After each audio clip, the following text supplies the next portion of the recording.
So if you watched our last video, you might remember we tried something a little different. We tightened up our chokes, going from what we'd normally shoot, 1/4 and 3/8, to a tighter setup of 1/2 and 3/4. And surprisingly, our scores improved. Now, one good round doesn't prove anything. So today, we're going to try it again. But this time, based on a few thoughtful comments and suggestions, we're on a completely different course. Different targets, different presentations, different conditions. And we're going to see if that tighter choke setup really makes a difference, or maybe we just got lucky last time.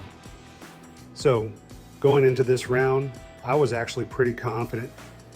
We had the results from the last video in the back of our minds, and I was interested to see if we could repeat them. The setup today is the same basic idea. We're using the tighter chokes, 1/2 and 3/4, and just going to shoot the course and see what happens. Pretty quickly I started realizing this wasn't going to be quite the same round. The focus just wasn't as sharp. I wasn't seeing the targets quite as clearly. And more importantly, I wasn't really trusting the shot the way I had in the previous round. You know that feeling when everything is just happening naturally? You see the target, the gun gets there, you pull the trigger, and you don't really think about it? I wasn't getting that feeling today. And that's one of the interesting things about sporting clays. You can change one variable, in this case, the chokes. But there are about 100 other things that can affect the result.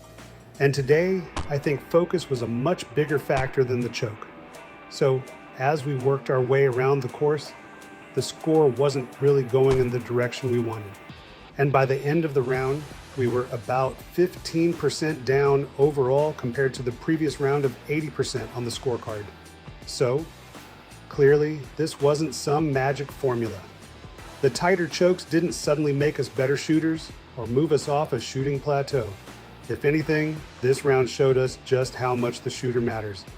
There's an old saying, it's not the fiddle, it's the fiddler. But here's the interesting part. I'm still not ready to give up on the tighter choke idea.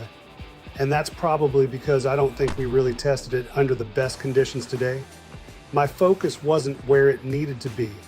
I wasn't completely trusting the shot. And when those things aren't right, it's pretty hard to evaluate something as specific as choke constriction. So I'm going to continue with the tighter setup, but I'm going to back it off a little bit. Instead of the 1/2 and 3/4 combination we used today, I'm going to try something closer to 3/8 and 1/2. So we're still tighter than where we started, but we're not quite as aggressive.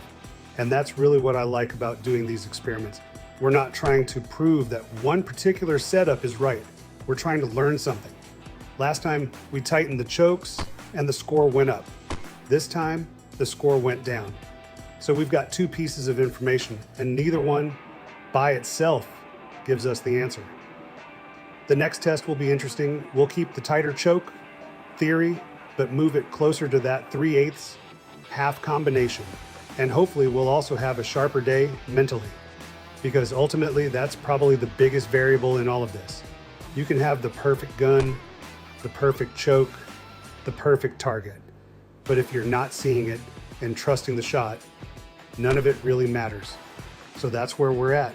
The theory didn't exactly pass the test today, but it didn't fail it either. We've got another adjustment to make, and we're going to keep testing it.